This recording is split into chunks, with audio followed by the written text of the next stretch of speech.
పాము పగబట్టింది అనుకున్నారు. మొదటిసారి పాము కాటేస్తే ఎలాగోలా బతికి బయటపడ్డాడు. కానీ మళ్ళీ వారానికే పాము కాటుతోనే అదే వ్యక్తి చనిపోయాడు. దీంతో అందరూ అదే పాము పగబట్టి మళ్ళీ కాటేసింది అనుకుని నమ్మారు. కానీ ఓ 15 రోజుల తర్వాత అసలు నిజం బయటపడింది.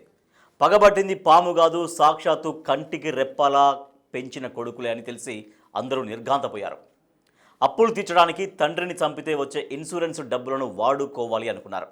మొదటిసారి పాము కాటు వేసినప్పుడే ఎలాగోలా బయటపడ్డా కొడుకులు రెండోసారి మరింత పకడ్బందీగా వేసిన ప్లాన్ నుంచి తప్పించుకోలేకపోయాడు.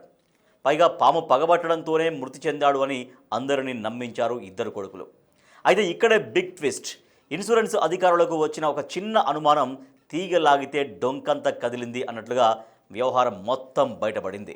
తమిళనాడులో తిరువల్లూరు జిల్లాలో దారుణం జరిగింది. పొదటూరుపేట గ్రామానికి చెందిన ఈపీ గణేశన్, ఆయన వయసు 56 సంవత్సరాలు, స్థానిక ప్రభుత్వ పాఠశాలలో ల్యాబ్ అసిస్టెంట్గా పనిచేస్తున్నారు. అతడికి ఇద్దరు కొడుకులు, మోహన్ రాజ్, హరిహరన్.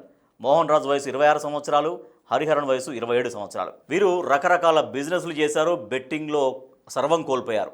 సో ఇట్లా అనేక అప్పులు చేశారు, అప్పుల పాలయ్యారు. అప్పులు తీర్చాలంటే తండ్రి పేరుపైన ఇన్సూరెన్సులు చేయించి ఆ తర్వాత చంపాలి అని స్కెచ్ చేశారు. ఇందుకు ముందుగా తండ్రి గణేశన్ పేరుపై 3 కోట్ల వరకు ఇన్సూరెన్స్ చేయించారు. ఆ తర్వాత పాము కాటుతో చంపాలని ఇంట్లోకి పామును విడిచారు.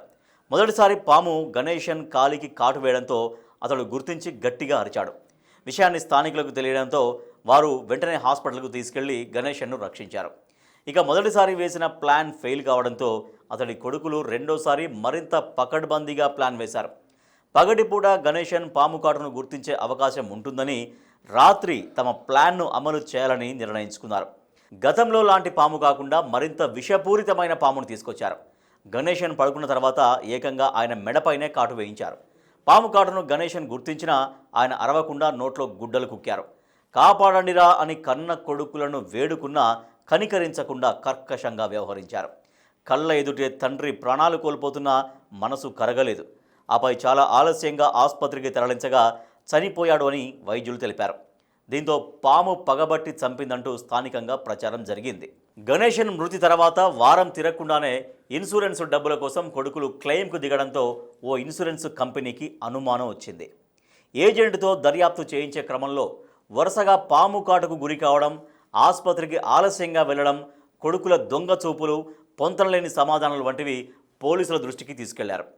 డిసెంబర్ 6వ తేదీన north zone IG Aasra Garg ఈ ఘటనపై దర్యాప్తు కోసం ప్రత్యేక బృందాన్ని నియమించారు. ఆ ఇద్దరు కొడుకుల ఫోన్ కాల్స్ రికార్డింగ్లు, ఆర్థిక లావాదేవీల ఆధారంగా తండ్రిని పాము కాటుతో హత్య చేయించినట్లు నిర్ధారించుకున్నారు. నిందితులిద్దరితో పాటు వాళ్లకు సహకరించిన 4గురిని పోలీసులు అరెస్టు చేశారు.